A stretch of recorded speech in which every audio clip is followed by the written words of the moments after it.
ভাইরে, বিপিএল খেলা চলাকালীন গ্যালারিতে বসা এই মেয়েটাকে দেখে আমার মনে লাড্ডু ফুটেছিল। মেয়ের চোখ দেখে আমার কানে একটা গান বাজছিল, আঁখোं में तेरी আজব সি আদায়। মেয়ের চুল আর হাসি দেখে কানে বাজছিল, খায়রুল্লো তোর লম্বা মাথার কেশ, চিরল দাঁতের হাসি দিয়া পাগল করলি দেশ। কোন ঘটকের সাথে যোগাযোগ করলে এই মেয়েকে বিয়ে করা যাবে, এটা নিয়ে আমি গবেষণা শুরু করে দিলাম। নাসার বিজ্ঞানীরাও এতটা গবেষণা করে না যতটা গবেষণা আমি এই মেয়েকে নিয়ে করেছিলাম। যে আমি সারা জীবন টিকটকারদের সাবান বাদে ধুইছি, সবসময় বলেছি যারা টিকটক করে তাদের ব্রেইন রাস্তা দিয়ে হেঁটে আসার সময় উষ্টা খেয়ে মাথা থেকে খুলে পড়ে গেছে। সেই আমি কিনা এই মেয়ে সারাদিন টিকটক ভিডিও দেখতাম। কি সুন্দর করে মেয়েটা হিন্দি গানের সাথে ঠোঁট মিলে টিকটক করত। আমি মুগ্ধ হয়ে মেয়েটার দিকে তাকিয়ে থাকতাম। পরনে শাড়ি, খোলা চুল, ঠোঁটে গোলাপি লিপস্টিক দেখে আমার কলিজা ঠান্ডা হয়ে যেত। মেয়েকে ইমপ্রেস করার জন্য নিজে ইউটিউবার থেকে টিকটকার হয়ে গেলাম। একটা টিকটক আইডিও খুললাম। আইডির নাম প্রিন্স গোলাম হোসেন। মেট্রো রেল থেকে শুরু করে কর্ণফুলী টানেল, বান্দরবান থেকে শুরু করে কক্সবাজার, বাংলাদেশের এমন কোনো জায়গা নাই যেখানে আমি টিকটক করি নাই। শুধু তাই না, প্রিন্স মামুন ও অপু ভাই থেকে আমি টিকটক শিখার কোর্সও করেছি।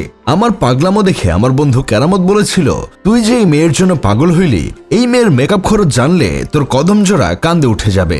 যে তুই ফুটপাত থেকে 40 টাকা দিয়ে জাঙ্গিয়া কিনিস, সে তুই কিনা এই পাপাকা পরীক্ষা চাচ্ছিস, তোর কপাল বরাবর উষ্টা মারি। আমি কেরামতকে কইলাম নিজের কিডনি বিক্রি করে দিয়ে এই মেয়ের মেকআপ খরচ দিব, তারপরও কোন ঘটকের সাথে যোগাযোগ করলে এই মেয়েকে পাওয়া যাবে তার ঠিকানা দে। অবশেষে এমন একজন ঘটকের সন্ধান পেলাম যে কিনা মানুষের সাথে এলিয়েনদের বিয়ে করানোর ক্ষমতা রাখে। ঘটক 3 দিন 3 রাত চুল ছেঁড়া গবেষণার পর আমাকে চিপায় ডেকে নিয়ে কইল, তুই বলদ জানতাম, কিন্তু তুই যে লাচ্ছা সেমাই সেটা তো জানতাম না, অন্য বেটার বইয়ের দিকে নজর দিস। এটা শোনার পর আমার কলিজা ভেঙে গেল। আমি বাপ্পারাজের মতো চিৎকার করে বললাম, আমি বিশ্বাস করি না, আমি বিশ্বাস করি না। নাসার একদল বিজ্ঞানীকে গবেষণার কাজে লাগিয়ে দিলাম। তারা মহাকাশ গবেষণা বাদ দিয়ে এই মেয়েকে নিয়ে গবেষণা শুরু করলো এবং সর্বশেষ তারা আমার রিপোর্টে জানালো এই মেয়েটা বাংলাদেশ ক্রিকেট দলের বর্তমান সবচেয়ে স্টাইলিশ ও ড্যাশিং প্লেয়ার সাইফ হাসানের বউ। তাদের নাকি একটা সন্তানও আছে। ভাই, এখন আপনারাই বলেন, এই লিটল হৃদয়ে এত বিগ ধোঁকা কোনোভাবে মেনে নেওয়া যায়?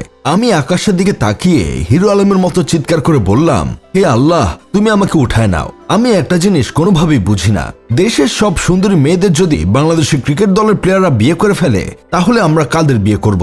তামিম ইকবালের বইয়ের দিকে তাকান, দেখলেই মনে হবে শান্ত, ভদ্র, সুশ্রী, একদম ওয়াইফ ম্যাটেরিয়াল একটা মেয়ে। সাকিব আল হাসানের বউ একদম মেহজাবিনের কার্বন কপি।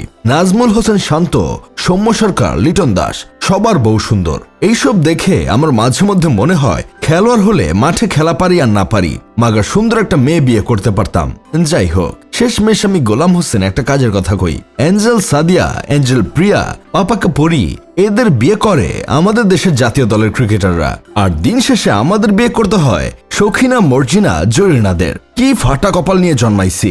খেলোয়াড় না হয়ে অনেক বড় ভুল করে ফেললাম। বিশেষ দ্রষ্টব্য, অন্যের স্ত্রীর প্রতি আমার কোনো লোভ নাই। আমি চোর হলেও স্বভাব চরিত্র ভালো। ভিডিওটা বিনোদনের জন্য বানানো।